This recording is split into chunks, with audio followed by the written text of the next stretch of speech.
Hey guys, welcome to another episode of the On Season. Thanks for joining Jason and myself tonight, hanging out with us on this Thursday evening.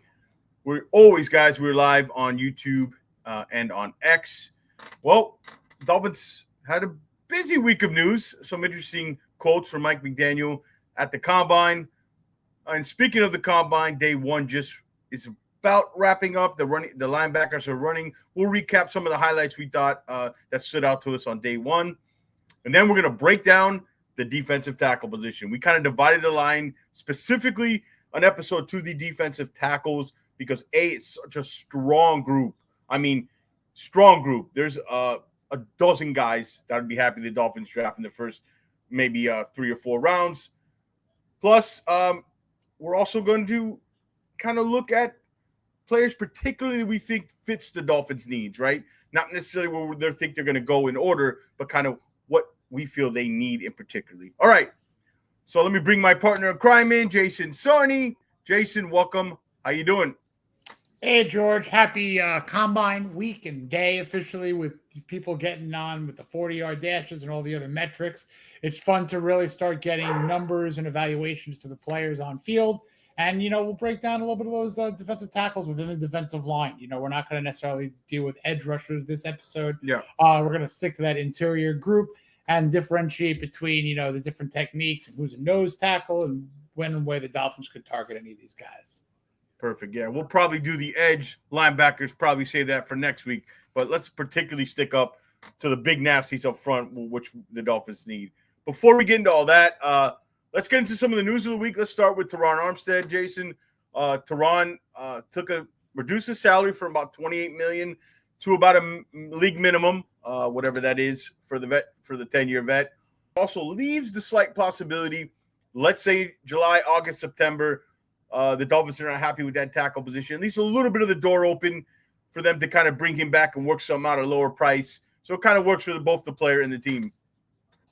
You love Terron Armstead. You love what he would do for that team and, his guys, and just kind of leave the door open. And if so, take that monetary hit. But, as much as I love Terron Armstead, the person, I don't know that the player is going to be back officially. I just do think that it's probably leaning towards retirement.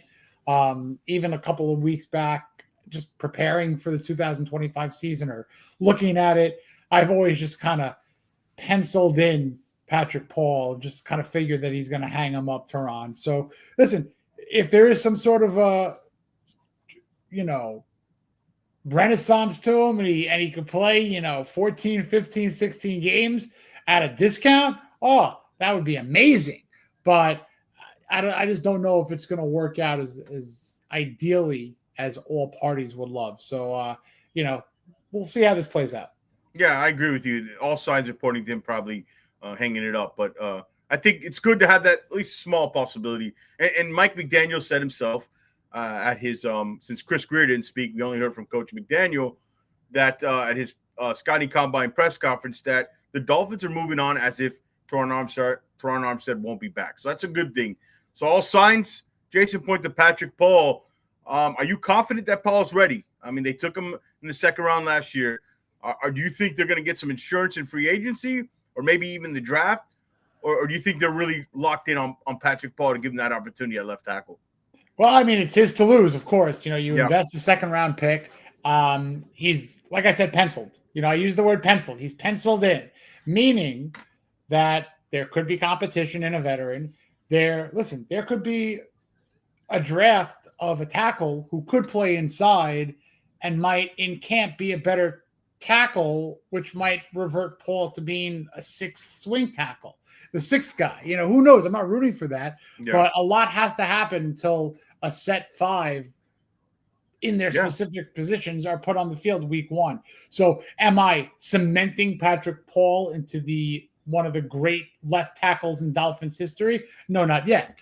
But I hope not. No, not yet. But I'll tell you what, I'm cautiously optimistic that he will make good on his second round selection. That's not saying he's going to be a Pro Bowler. It's not saying he's going to get to a second contract. I think he's going to, at floor, be adequate. if that's where I'm having to guess. I'm not as confident in Patrick Pohl. I'm not going based on what I saw last year. It was a small sample size, and there were some good things he did. There were some ups and downs. I just don't know if the coaching staff is as confident in him as they're letting on to be. And you said at 13, I mean, let's say a Kelvin Banks Jr., the Texas tackle guard, you can play him inside, but hey, he easily can swing the tackle. M'Bow from Purdue, another guy.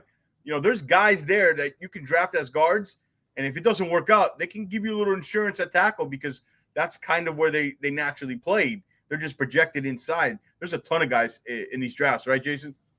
Yes, absolutely. And that's the thing that, love or you hate, the Dolphins just cross-train at the positions. I mean, it's part of the problem. It's part of the problem, but one could also say, when used correctly, it could be part of the solution. You look at, not necessarily a guy they drafted, but a Mekhi Becton moves inside for the Eagles and is part of the greatest offensive line for the touch point. You can move people around. You can experiment with that, but I think the Dolphins have relied on that way too much with just shuffling and redoing. But there happens to be a lot of guys who could play multiple areas on the offensive line. And they're even saying a guy like, Will Campbell could be fantastic on the inside. He's a great left tackle. So if he's there at 13, you might have to run to the table with that, right? They were saying that today. He could be, Yeah.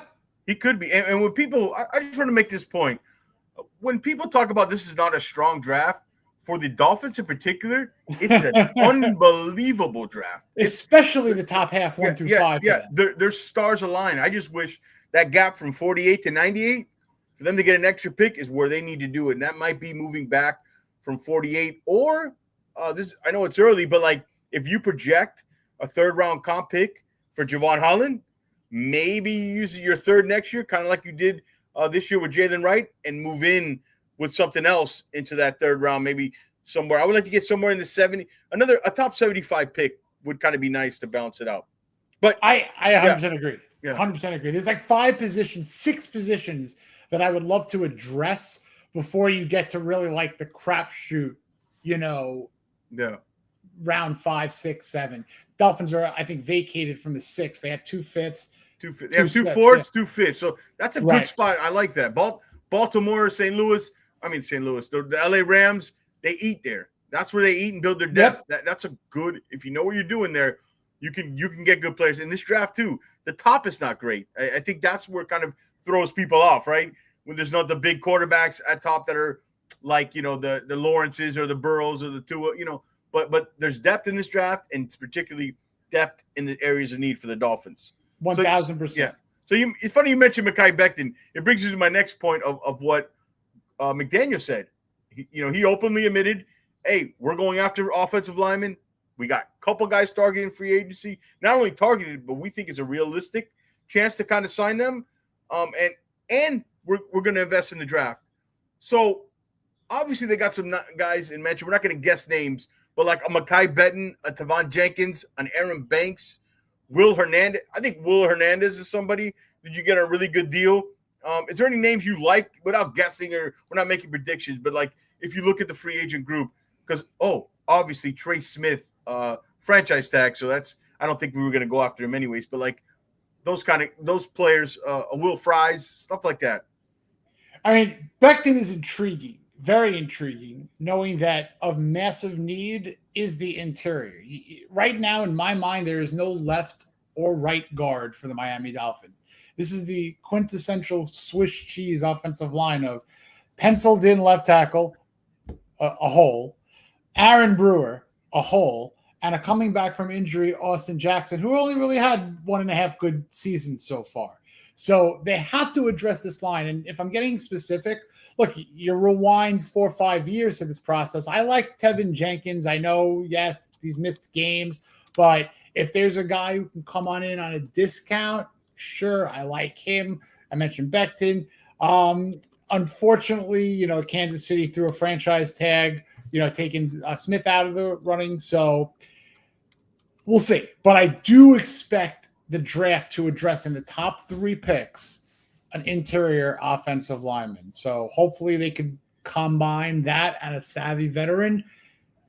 And all of a sudden you got competitive 8 or 9 going into camp. I hope Rob Jones too. I think they should resign Rob Jones as like a 6 or 7. If you're doing that, not relying on him as a starter, and you have he's your 7th offensive lineman, that's where Liam Eichenberg and Robert Jones should be. In fairness to them, it's not their fault. They had this coaching staff believe in them and put them in, in where they shouldn't be. It was just 2 starting guards out of 32 teams in the NFL. Mm-hmm. Okay, so we mentioned that. He also mentioned the quarterback position. He said both routes. There's guys they like in free agency, and there's guys they like in the draft. To me, what that says is, and what I think will happen this offseason, they'll sign a really good, solid veteran. And I think maybe in day 3, they take a day 3, a quarterback 3 developmental guy. I don't think they're going to waste a top 75, 100 pick. The only one I would do it on, okay, and I mentioned this before, and people might not like it, is Jalen Moreau out of Alabama. Because why? If they need to take a shot of somebody with some drips, athletic traits that can do it in the cold, can do it wherever, throw the ball, run the ball, match up physically with the Lamar Jacksons and the Josh Allens. Is the chance small? Probably, but who knows? Does he become a Jalen Hurts? I'm curious to see what this kid runs if he's running in the combine. But to me, if we're going to take one in the first day 2 or day 3, I want to take the shot. And there's not many of those guys. He's the one guy. But I kind of think more likely they'll do a veteran free agent, good, solid backup. I don't know if it's a Mariota or something like that. But I know people talked about Kirk Cousins, but I think you're going to have to give up something now because, he's not. If he's on the market, he's going to get paid and he's going to want to start, And I believe Atlanta, I don't believe them, but they said they're okay keeping the money, paying him as a backup. But, that's just probably an enticing trade. And I think they'll draft the court maybe round 5, round 6. How do you kind of see that, interpret that from Mike McDaniel? 100% get a good veteran, and I think you use one of those 4ths on a quarterback. I think Kyle McCord. That's my guy that I want from Syracuse. Yeah, I know you like him. I think he is like if you draft a Moreau, a Jackson Dart, it's actually saying we think he could compete and take to his job. If you draft a guy like a McCord or a Riley Leonard or anybody in that kind of tier down, it's saying we want this guy to win the backup job right now. Isn't McCord the quarterback from Syracuse? V just saying the QB from Syracuse. That's McCord, right? Yeah, McCord. Correct. Yeah. I mean, if you draft a guy like McCord, you're literally calling him your competitor for the backup role with the veteran. You're not necessarily calling him a quarterback controversy duel with Tua. The job would be, if God forbid Tua goes out, he can come on in and go 500 or better. And 500 means 1-1 or 2-2. Right. If they could do that, he could in 2-3 years develop into whatever. Right. But do you think they should worry about that, Jason? I mean, I think Moreau. Right. I think Moreau is a developmental guy with high upside, but in certain situations you can put him in some packages and stuff like that. But I do think he's going to he needs a couple years to develop. So I think you get the best of both worlds. Yeah, the only thing is you might have to waste a higher draft pick that you could use it on a tight end or interior defensive tackle or whatever you don't take in round 1. But I'm just want the upside shot. And I do like McCord. I think he fits in. I actually think McCord would be more ready to play in the system right now than a Moreau. You know what I mean? That's what I'm saying. Yeah. From a player standpoint, he's exactly what you want in this system. Right. Intelligent, gets the ball out quick. Accurate, yeah. Accurate as can be. He can move when he needs to. He's not necessarily a mobile quarterback, but he can get out and move when he needs to. But I think that he would be an absolute outstanding pick in one of those 4th rounders.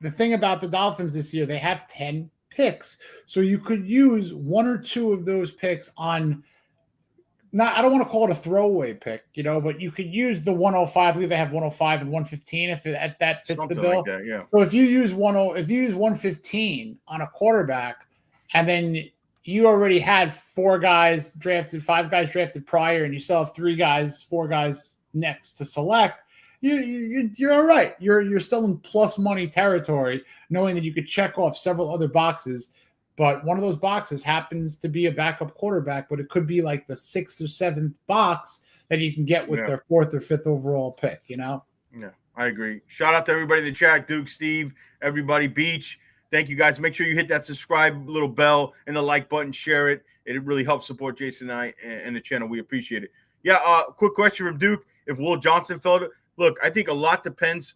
Will Johnson – I know people shouldn't look at combines and only 40 times, but he's a specific player that deep speed is a question. If this guy runs 4.45 or under, he won't be there. If he runs 4.4 – crazy as it sounds, he runs 4.51, he might be there. I mean, because we're talking the difference between pick 8 and pick 13. Not much, but, yeah, if he falls to 13 – I know people don't want to take a corner, but he might be the best player on the board. I wouldn't argue it. He's kind of like that Mika Fitzpatrick pick that a few years back. He was just the best player on the board. There's a chance Will Johnson is. I don't know how you feel, Jason. The thing with that is you have to see what happens also with free agency. If it's addressed, and I do think that they're going to do something with a veteran name cornerback. I do too. It's just the thing. It's in Chris Greer's DNA, for better or for worse, to go on into the draft with a pair of elite corners. You know what I mean? Like it's his MO. It's his MO. It's his MO. And whether that's taking a relative risk on a injury-plagued corner, whether it's spending top dollar on trading for someone out of left field and bringing them on board who's healthy and contractually, they can do a number of different things before the draft, but I fully expect them to do something prior to the draft. With that said, when they did that with Byron Jones to pair with Xavier Howard, they drafted Noah Igbenogany. Yeah. They, meaning Chris Greer. So if Will Johnson is there, yet they already covered a cornerback, no pun intended, to match with Jalen Ramsey, that's not off the table. It's just not. It's just not freaking off the table. I could see them getting a Travarius Ward from the Niners or something like that. Like, right? I could see something like that, and then I don't think you would take. But he loves his corners, man. He loves his corners. So nothing's off the table. What's really interesting about that is like you got a guy like a Howie Roseman who's saying you can't have enough linemen, and he's winning and going to Super Bowls, and we're not saying we're not. We're saying you can't have enough corners. Now we are. Now we need linemen. After the media and all the fans 4 years ago knew that. And they're 4 years behind, it seems like. I was on board when the coaching and the scheme dictated the zero blitz in Flores. When that was the goal and the mindset, I was like, all right, I see what they're doing. Corners, stack it up. But now it's a different, it's just freaking different. I want to get capable corners, of course, but you got to build in the trenches. And that leads us to, yeah, great. Why we're starting off with. Shout out to my bro, Clown Prince. Yeah, that's another name. Asante Samuel Jr. That's another guy. We said Greer loves that second contract, guys. He's one of them. He's in that mid-20, 25 ascending player. But, yeah, so this will become clearer once free agency's over. But now we're just going to break down the prospects, as far as what we know now, regardless of what happens in free agency. But before we get to that, let's go day one of the combine. It's still going on. Anything stand out to you? I'll tell you what stood out to me. I haven't seen much of the linebackers because, we're doing the show and I hadn't seen them run. But what I would tell you this is the amount of 6'3" to 6'5" mammoth defensive linemen with length and power and versatility. I mean, we talked about it backstage. I remember, like, there was a Keon Benton in a few years ago, went 49 right before us. There's like 6 or 7 Keon Bentons in the second and third round. It's absolutely nuts, this depth. And I think there's not much in free agency. They're not going to be, unless they do a Jonathan Allen kind of, if he gets let go and we sign him. But unless they do that, there's nothing in free agency that's going to knock you from taking one of these guys. You absolutely have to take one of these guys in the I think with one of your first 2 picks. If not, if you move back into the third, like in the 70s, there. But I think you have to. It's too deep, Jason. It's a phenomenally deep class within the areas that the Dolphins would need. And I say that knowing that they could have different forms of need depending on what happens with free agency in their own, with Deshaun Hand and Benito Jones. Steve, I was literally about to say Benito Jones. Now, him being a free agent and a nose tackle, if they don't re-sign either him or Hand or address that in free agency, there's 3 or 4 nose tackles that we'll talk about who could be the defensive tackle that they draft, not the 3 tech, not, an outside guy, someone who could literally be over the center. So and over the center and do it all. You know what I mean? And that's what's great about this class. We'll talk about him here in a second, but there's big guys, and we'll break that down when we talk about these guys.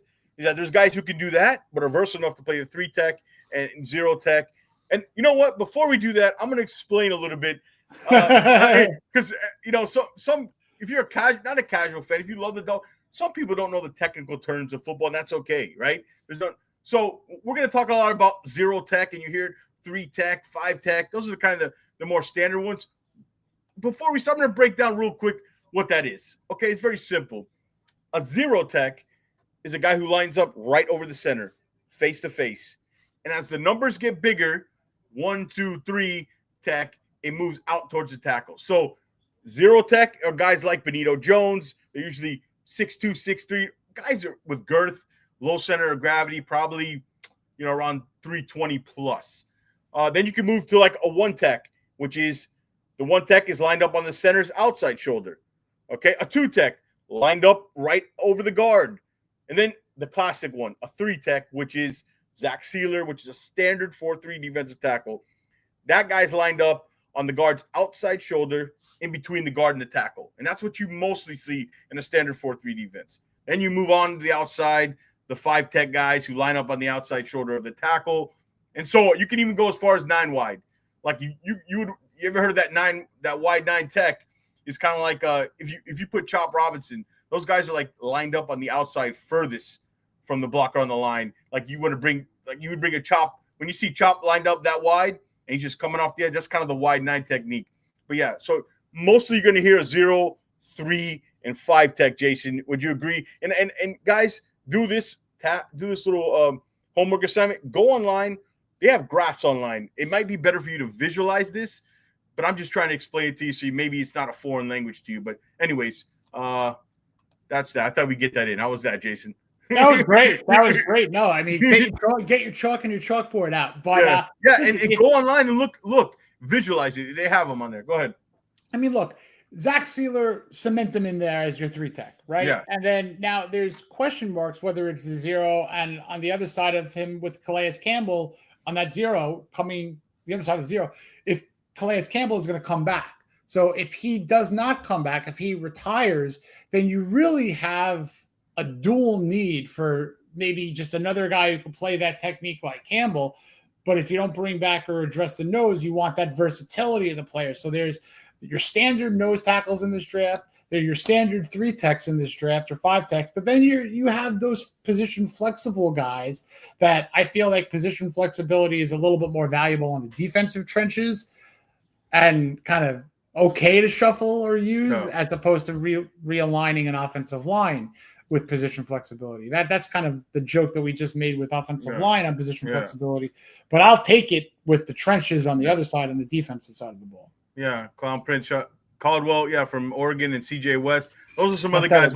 Those are the other, those are some other guys. Those are more third, fourth, maybe 5th round guys. But yeah, we like both of those guys. Thanks for bringing that up, Clown Prince. No problem, Steve. Beach, no problems. What we do here, we try to entertain, educate, and get educated from you guys as well. We don't know it all. You know what I mean? This is what's fun about this. Okay, what do you say, Steve? Steve, what do you say, Jason? Let's get into the D tackles. Run them down. We even got some cute player cards for you, right? Hey man, kudos to the production department of the show. I'll tell you, George. All right. Let's go to that. All right, let's start off. Mason Graham. I guess I'll start here. Clearly the number 1 D tackle when you watch film. For me personally, when I watch him, Christian Wilkins jumps out. Like, this is a plug-and-play day 1 starter. And when I say Christian Wilkins, you remember how Christian Wilkins was kind of like that dancing bear, just real quick, good balance, just like agility in the small spaces, creates that upfield penetration. I mean, the weaknesses, obviously he's a tick under 300. I was actually surprised he weighed in at 296. That tells me he was probably going to run. He shed some weight, but that bruised heel showed up. He didn't run, as you can see, and he'll struggle versus double teams with some play strength issues. But when you watch him, I mean, he's all over the place. Put on the Ohio State film. If you really, you can do all this stuff. You can watch 20 games of film. Look, you want to watch him against the best. Put on Ohio State. He even mentioned himself. But love Mason Graham. And I will say this, Jason. I know we argued he's going to be a top 5 pick, but he's a guy that doesn't drip like with high ceiling and unbelievable tools. Those guys tend to slip a little bit. So, like, if you told me instead of 4, 5, 6, or 7, he went 9, 10, or 11, wouldn't shock me. Do you want to kind of move up a couple spots? I wouldn't, because we'll talk about his teammate later, who I actually like even more for them. But, yeah, your thoughts on Mason Graham? Yeah, I mean, he didn't show up on the field today. He didn't do any workouts, but I think he could dominate as a rookie. He's extremely quick, explosive. He's got that, agility like Wilkins, you said. And I think that he plays with that kind of same passion and relentless high motor that, you covet. I don't think he gets past 7, 8. Yeah. I think it's a pipe dream if the Dolphins are looking at that guy. But, I easily a top 10 pick, 100%. Yeah, I agree. I just think he could be closer to 10 than 5. Just because, people fall in love with tools, and there'll be some guys there at other positions. But anyway, I know everybody's talking about New England with him. Real quick, I was wondering with the Stafford news that's been going on, is he top 7? I mean, he's better than Justin Choke Herbert. Wondering all the Stafford news. Is he talking about Stafford? Matt Stafford? I mean, there's trade rumors. I mean, I don't think, Yeah. I don't know. Clarify that, Captain. I don't know exactly what you mean. If Matthew Stafford is going in the top 7, or does he mean Mason Graham? All right, so we clearly agree. Mason Graham, DT number 1 of this class. But a guy I like for the Dolphins even as much is his teammate, Kenneth Graham. I know you and I both believe. Keep an eye, Dolphin fans, on this guy. He didn't run today, but all indications he's going to run sub 5. 4.9, 4.8. He's a freak tester. That's Kenneth Graham. Because I'll let you start with Kenneth Graham here. I started with Mason. You start with Kenneth Graham, Jason. He ran that a couple of he ran a sub 5 a couple of years ago when he was 360. So when he had more weight to him, he was that quick too. So I still think that he's, slimmed down. He can still hit that clock time, and I think he's got the position flexibility. Whereas he can play the nose. That's one of those guys. He's got that flexibility, can play the nose as well. And I think that he could be that 13th pick if you're trying to jump in Chris Greer's mindset. He could go defensive tackle, a game changer like Kenneth Grant. And you know what? Being overshadowed by Mason Graham, I kind of like that. That he probably will come in with the, all right, teammate got drafted first, but you know what? I might be the guy to help a team out in both areas, run stopping, pass rushing. And I think he's a beast. He's one of those athletic freaks that you covet in the top 15 selection. And the Dolphins have a chance if they want to stick to the defensive side. He would be a phenomenal pick, knowing that you could probably go to the offensive side with those interiors round 2. Yeah, especially if you want an interior guy, round 2 is a sweet spot. But here's why I like him as much for the Dolphins, Kenneth Graham. Because I think this team, we're looking for a nose. We're looking for a zero tech nose. This team needs some size, like the Eagles. They roll out Jalen Carter, Jordan Davis. We need like physical, like violent players up front on both sides of the ball. He accomplishes that, and there's not many guys at his size that can move like him. He can play the zero tech, but also can play next to Sealer. And if you want to know how he looks next to Sealer, just look how he is with Mason Graham. It's a great – when you have two great I know people look at it as a negative, like, oh, are they benefiting from each other? I look at it as look how they play off each other. And you have Zach Sealer and you put Kenneth Graham next to him. You're more physical. You're already more physical up the middle. And he can play some 3-tech, 0-tech. I mean, he's just a rare athlete. Again, it's like Chop Robinson. You took a shot with traits. This kid, he can play inconsistent a little bit, all right? There's no doubt. The motor can run hot and cold. But, man, when he runs, and then that pro day, like, there's a chance I seen him go as high as 11. So, like, if he could run himself out of our pick. But yeah, I like him. He's my favorite target at 13 for the Dolphins at that position, Jason. I think and I think they like him a lot. And I think man, he if you tell me you take Kenneth Grant in round 1, and there's a linebacker from UCLA we're going to talk about next week. Like I had this dream scenario. It kind of remind me of the old days with Tim and Zach, right? But if you take him, Kenneth Grant in round 1, and you take a Donovan Jackson falls in round 2, you've had a home run draft. You are physical. You are young.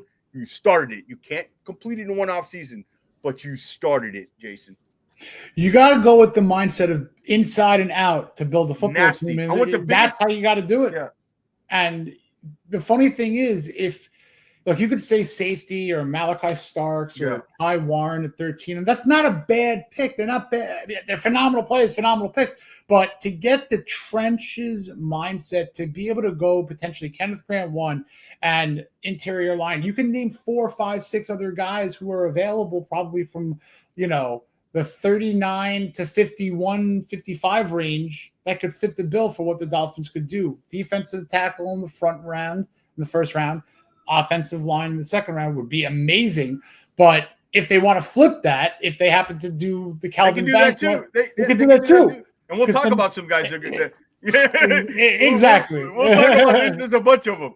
Like it's if you can get Grant an adventure and Savanea, dream scenario for me. That's your dream. That's a dream scenario for you. Yeah, I think but I don't think I don't think Savanea will. He's gonna probably sneak into the first round. Yeah, late first probably. Okay, let's move on. Let's kind of stick with some nose guys, some of the bigger guys. Not necessarily the order we think they're going to get drafted in, but just we're going to stick with the theme of the nose. Then we'll get into more of the conventional like 4-3-3 tech defensive tackles. All right, next guy on is Tyleik Williams. Boy, man, one-on-one, I put it on there. He is difficult to block. I mean, he's just another one. He's 6'2", 330 plus as a run defender, and he's also quick enough on his feet where he can play 3 downs. That's what's so good about this draft. These big guys are very athletic.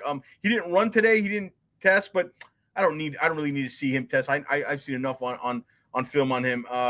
Short arms are a concern. He's like, his pass rush move's not going to blow you away, but he's a lane clogging. He's a run defender. You try to block him one-on-one, good luck. I'm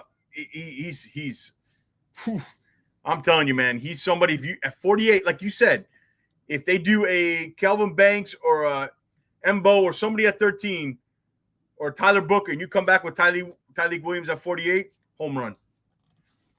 He's being drafted in that 40 range. Yeah. I mean, he's kind of been in the range of 30th to 43, 40, as per mock draft database. So, fast guy who could, act powerful and, play with that punch and strength. Yeah. So he would be a guy, if you could target after getting that offensive tackle or offensive guard, phenomenal second-round pick. Yeah, you're going to hear us talk about the same words for most of these players because you're just filled with them, like violent, powerful guys, strong hand. All these guys have it. I'm telling you, we're usually used to talking about 2 or 3 of these guys. There's 10 or 12 in this draft. So it's repetitive, but it's real. That's how good. And when you start going through them is when you kind of realize. So round 48, second round pick.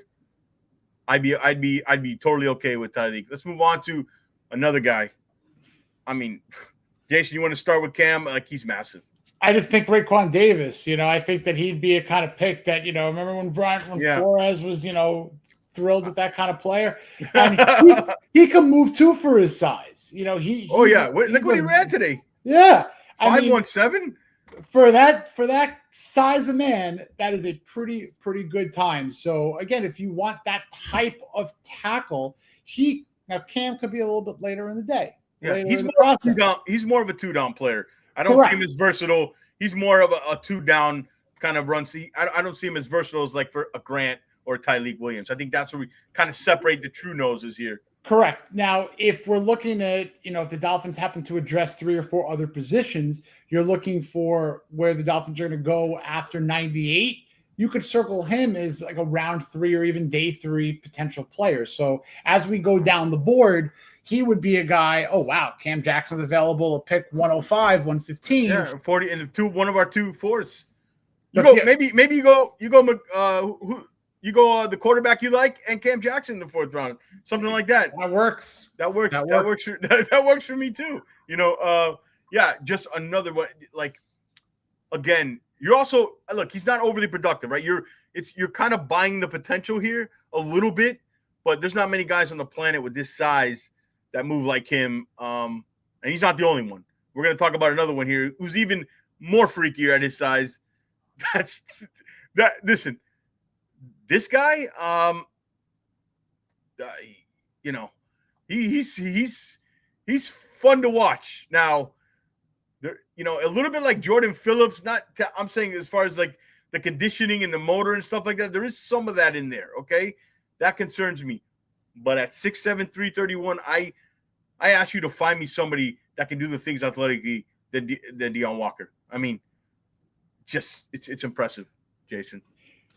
He moved pretty well today, knocking them pads around, and you could tell that he's very top heavy. He looked almost like kind of like. Wait! What did I mention? I did. That, I did. And I couldn't help but just notice. Think of that. I told you.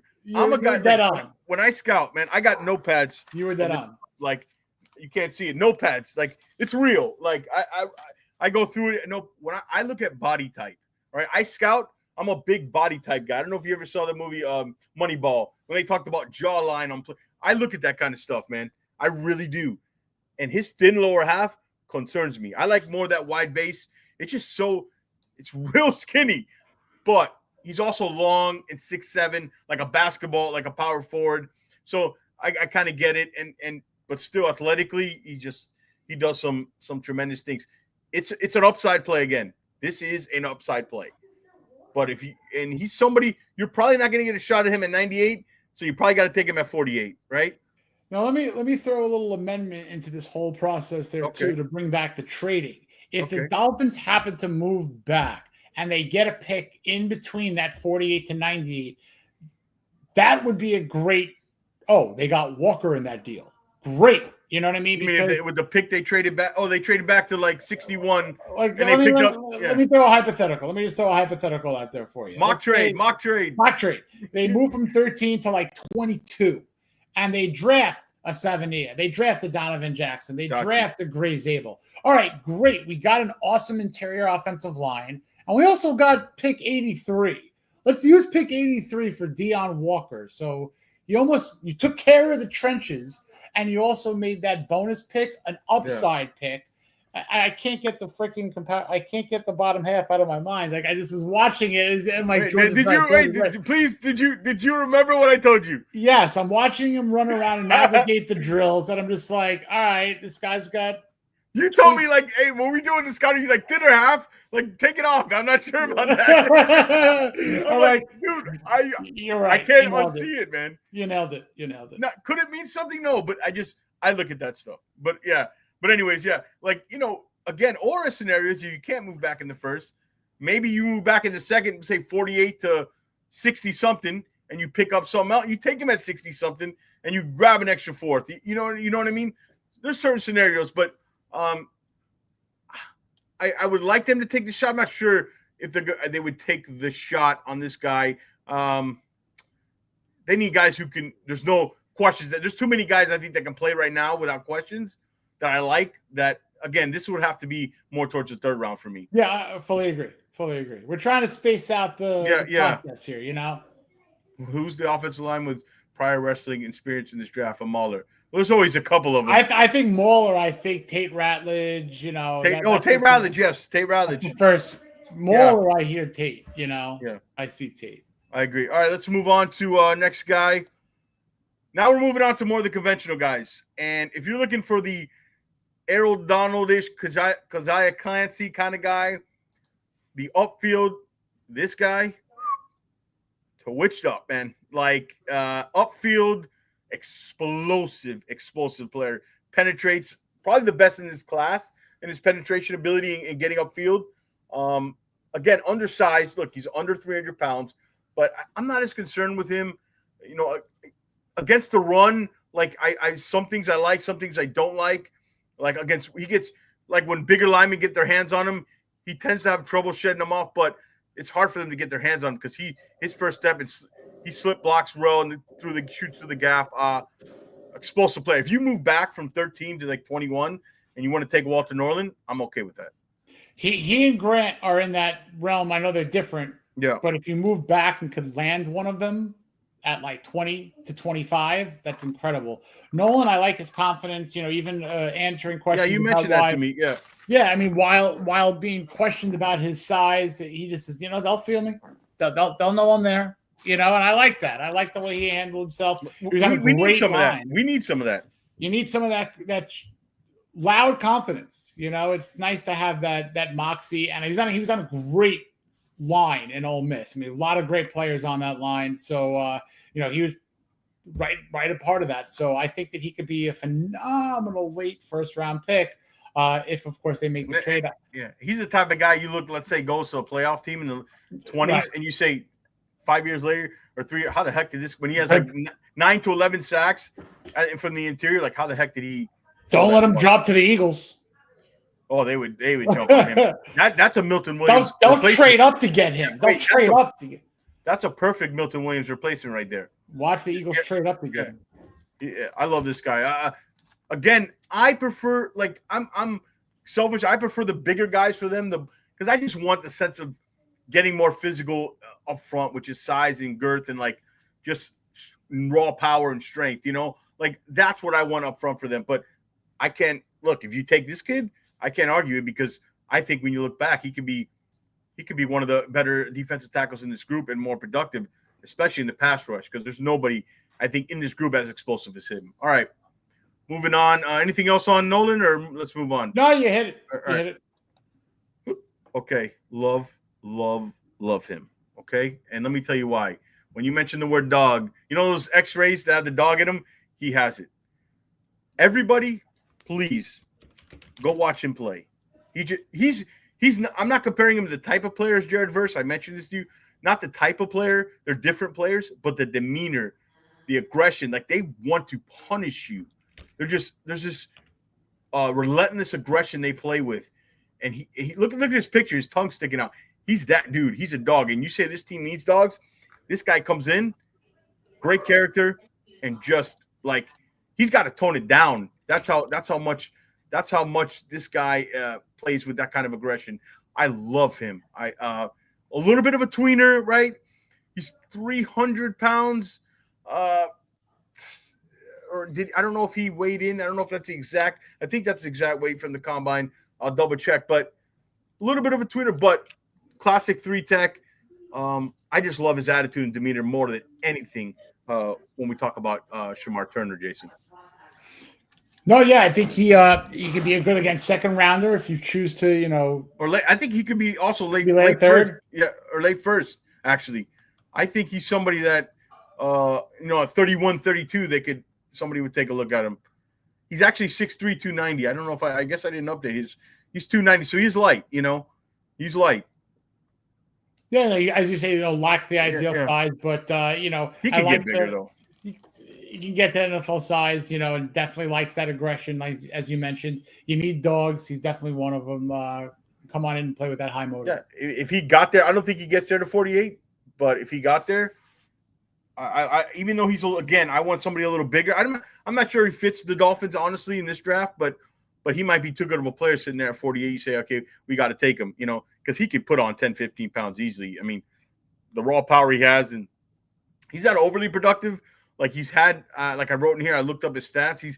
He had 10 career sacks, but in 3 years, we're combined of 4 of them. So, but I just like him. I like the intensity. I think he will be a leader on your team. Again, he's even got to tone it down. Coaches say he's got to tone it down. That's how. Yeah, he could be a little dirty. Yeah. But I like it. This team needs it. I like it. I need some more. We need more Shamar Turners, unless Liam Eichenberg's. All right. There you go. I wouldn't mind asking a player to kind of tone it down a little. We don't have many of those guys. Right. All right. Move on to the next guy. Ooh. I like it. Oh. now we're getting into something I like. All right. Yes. Go ahead. You start first on Darius Alexander. I don't care about the small school. I think I mean, he's a sub 540 guy at the size. I like his versatility. I think he's, a pure day one, come on in and make a difference kind of a player. And like, again, the small school, like look what Kenyon Mitchell did. He came on in and just straight dominated. So I don't care about any worry about that. Do I think he's 13th overall pick? No. Do I think he's going to be available at 48? No. Do I? There's a possibility. I doubt it, but I think that's his floor.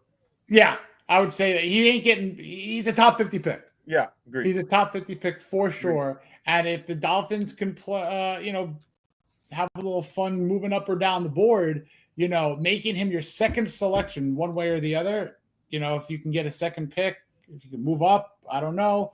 But as a second potential player picked, that would be a home run for the Dolphins. Yeah, and Senior Bowl standout, that's big. Yep. That rolls them up the boards. And if you want to watch that bowl game where he had a pick six. Like you find it on YouTube, man. He had a pick, like a 50-yard pick six. That's all you need to know about his athleticism. And look at his 10-yard split. That's important. We look at the 40 time. But again, if your defensive tackle is running 40 yards, I mean, the good with the 40 is gives you the overall athleticism, kind of the benchmark. But the 10-yard split of 172 is outstanding. Can play anywhere. Like I put it here, from 0 to 5 tech, anywhere up to the line. Again, small school, I'm not worried about it. He's an older prospect, but he's an older prospect that I think is still growing as a player. And he plays with great pass rush power. Like, that's his strength. He can rush the passer with just pure power. And he's gonna develop more stuff with his athleticism in the NFL with coaching. I think his best football's ahead. Love him. If he's there at 48, I think he's a guy we're looking at as, man, he's one of the better guys over the guys that get taken in front of him. I think that's how much I like Darius. It's exactly right. And I think that it could be a very intriguing kind of pairing on the line with the Zach Sealer, both perfect. on the smaller school. You know what I mean? Like, not necessarily saying that disrespected kind of guys or underappreciated kind of guys, but that would fit to me. You know what I mean? That would just fit. He's also real instinctive too. Like, if I watch the few games I watched on him, he has a plan out there. I agree with you, Jason. The small school stuff doesn't worry me. No. I have confidence in all. All right. Anything else on Darius? So let's move on to another guy who he made some money today. Oh, yes, he did. Look at the size. Look at the athleticism. Okay, when I watched him, he's got this rip move, Jason. He does this up and under rip move, and it works every time, and he's in the backfield. His wingspan is 82 inches. Like, when you're that big, that long, that fast, have power, this is a perfect example of we're talking about how Derek Harmon on another draft, we're talking about as a top 2 or 3 defensive tackle in the class, probably, or 4, right? Or maybe the 4th or 5th. He's maybe 6, 7, or 8, like, depending on where you have these guys. Nasty dude. The length is incredible. 82-inch wingspan for a guy. I love him. And again, if you watch him, keep a close eye on the rip move. It's effective, and he's in the backfield a lot. And he made himself some money. Over 310 pounds, running a 4.95 with a 10-yard split of 174. I don't think he makes it to 48. No, he's a chief. He's an eagle. You know what I mean? He's a playoff team. He's a Raven. Like, to me, he's a Steeler. He's one kind of those guys that I could see those teams in the 20s taking a guy like him. That's exactly where he probably belongs. Right in that 20. Once you hit to the 20 to 30 range, 100%. Fast, he can get into the pocket, collapse the pocket. He can help teammates eat. You're going to have to know where this guy is. So I think he'll be an excellent teammate in the pros, helping others. Yeah, and Chris Creer doesn't show. Chris Creer. Funny.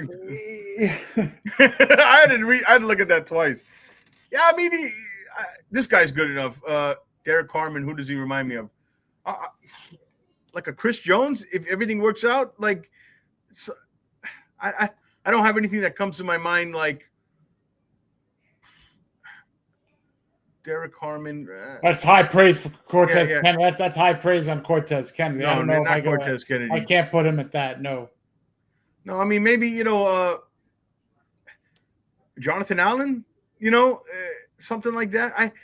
I'd have to go. I really have to think about it. You're putting me on the spot there, but I'll tell you what. I will go through it in my head, kind of think about it, and I will tweet out exactly who I think he reminds me of. But he's just man. It's just there's so many. I just keep going back to that, Jason. There's so many of these guys. But yeah, I don't think he makes it there. If you trade back in the 20s, you do something like that. He's an option that I'd be fine with. It's amazing on how many players that you could think are going to be there in the 20 to 27 or 28 range, and I think trading back is a very viable option, but there are 2 or 3 players you just absolutely can't pass on, Aloni Nada more for me is more like Kenneth Grant. He's in the middle. He's right over a middle guy who's athletic and not quite there. I'll get the name for you. Chris Jones is probably too high praise for him, but just that long 6'5" guy with the athleticism. The traits are similar, to be honest. But yeah, but I'll get back to you on the comparison of Derek Harmon. All right, moving off Harmon. Okay. Didn't run today, but he was pretty impressive in the drills. Here's the thing about Alfred Collins. I'll start. Ready now guy. He fits in, jumps in your rotation. Body's excellent. Length excellent. He does everything really well. I don't know what the ceiling is going to be for him, but you want somebody who can play right now and play at a high level, and he weighed in at 332 pounds. I didn't think he was going to be that heavy. 6'5", 332, with the power he has and the good run defender he is. He's not going to give you a ton in the pass rush, right? But at 6'5", 332, 24-year-old kid, played at Texas, a lot of experience. If you're looking for somebody to come in right away, there's not many guys more ready than Alfred Collins. There's nothing not to like about him. Nothing. Now, I don't know if he has an elite trait, but if you're picking him at 48, I don't even know he makes it there. It's unusual. It's kind of hard to predict where these guys are going to go because it's unusual so many of them being available, right, Jason? Usually we're talking about 3, right? So we don't know if maybe because there's so many, an Alfred Collins falls to you or, a Darius Alexander. We don't know, right? So, but yeah, your thoughts on Alfred Collins out of Texas? There's 2 things that I like about him that could bring immediate help to the Dolphins that they're kind of used to is good, dominant, potential run defense. Yes. And he can go up there and Dikembe Mutombo it, man. He can get up there and block them passes at the line of scrimmage. It's not a sack, but it's an incomplete pass that he can generate, much like a Calais Campbell or Emmanuel Ogbah are excellent at. They were especially good on third downs and batted balls down the line of scrimmage. I think he could do that as well. Yeah, and like I said, he's versatile. Another guy, the size, he can play some 0, some 1, some 3 tech. He fits next to Sealer. You can play him on 3 downs. He just does everything really well. If I'm a playoff team, another guy I'm looking at, right?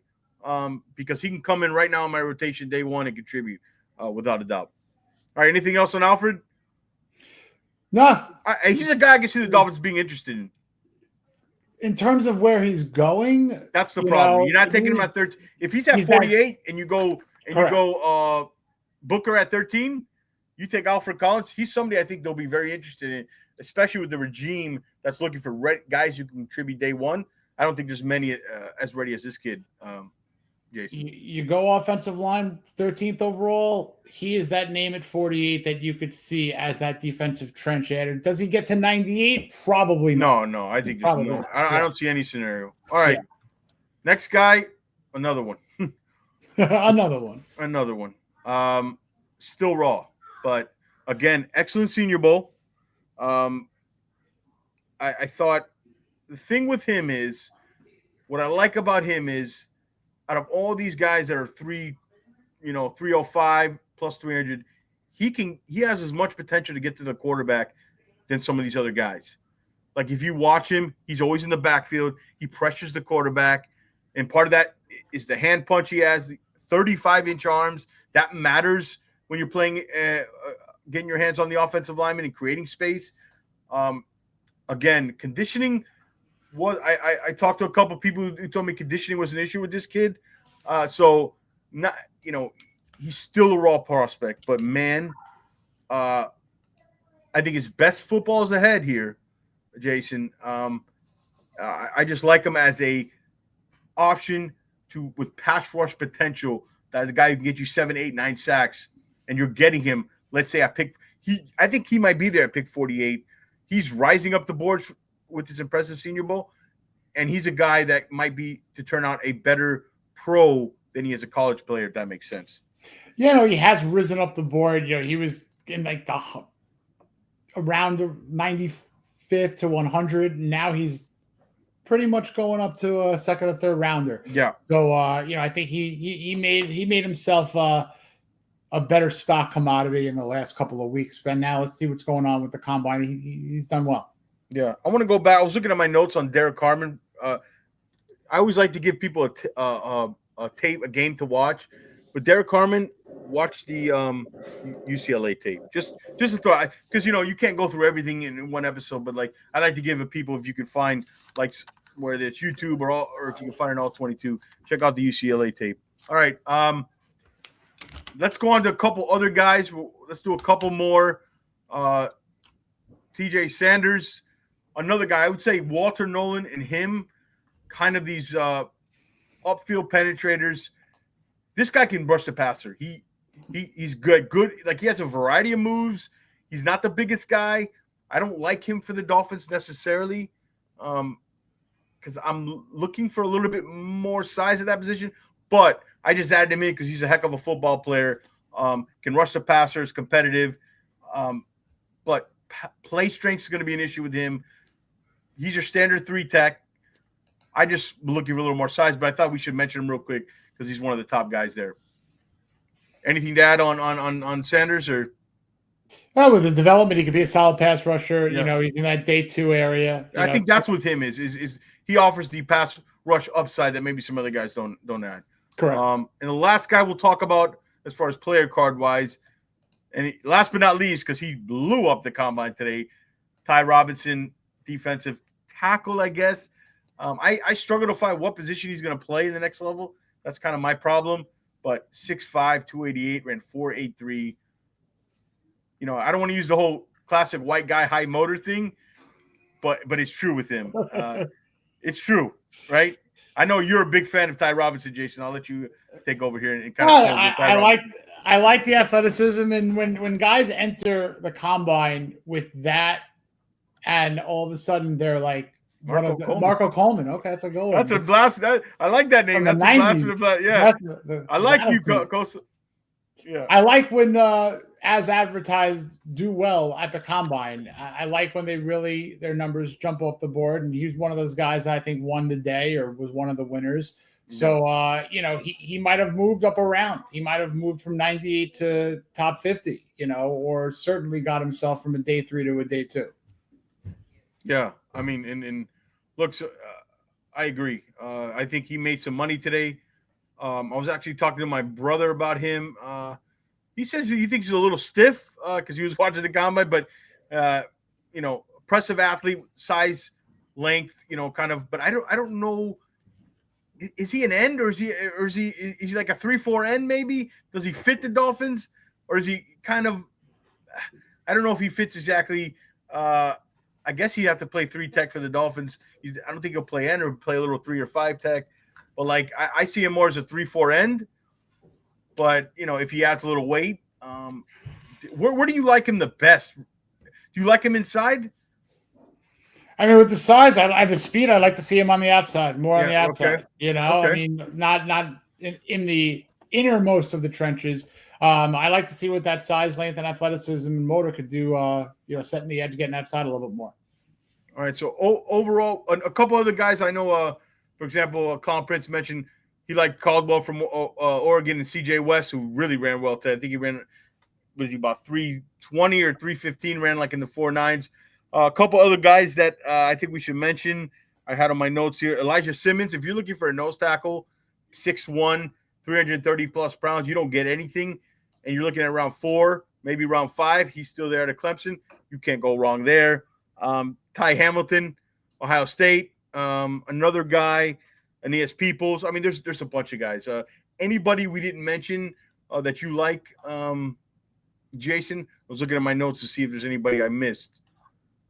We covered a lot of guys. I mean, going back to like the Shrine Bowl, I know Jordan Phillips had a good Shrine Bowl experience from Maryland. Not this Jordan Phillips that used to be the Dolphin, but different players, different player. But he's a guy that I have as my a later flyer type of pick. So keep your eye on him. Yaha Black. Oh yeah, Yaha Black. Also, another guy. The Ingram Dawkins kid out of Georgia. He's a little light. He's only about 276, but he's 6'5". He ran 4.86, so in a 36-inch vertical. That was impressive. He's somebody a little light. Again, a tweener. Not a top. Not a day. Borderline day 2, probably more day 3 guy. But those are some other guys. Overall, if we're gonna rank the strength of this draft, this is right at the top here, probably with running back, tight end, and like versatile offense. So again, what the Dolphins need, this is the strength of the draft. So I think this is a fantastic group. I think all these players, I think there's a good chance one of these guys will be a Miami Dolphin. Like you never can predict anything, but like they go trade for Jonathan Allen, maybe they don't have to look at this. But even if they did that, there's too much depth. I always like to touch the strength of the draft because you're going to get guys. I'll never forget when we drafted Jarvis Landry. People didn't expect us to draft a wide receiver in that second round, but it was such a strong draft at that position. You take it. I always believe to draft on the strength of the draft because you're going to get a guy in round 2 or 3 that another year or maybe elevated up around. I always believe in that. So, yeah, great defensive tackle class.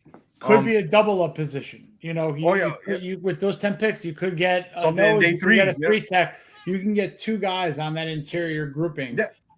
You do a Walter Nolan, you jump back later and get Elijah Simmons, a 0 tech. If something like that.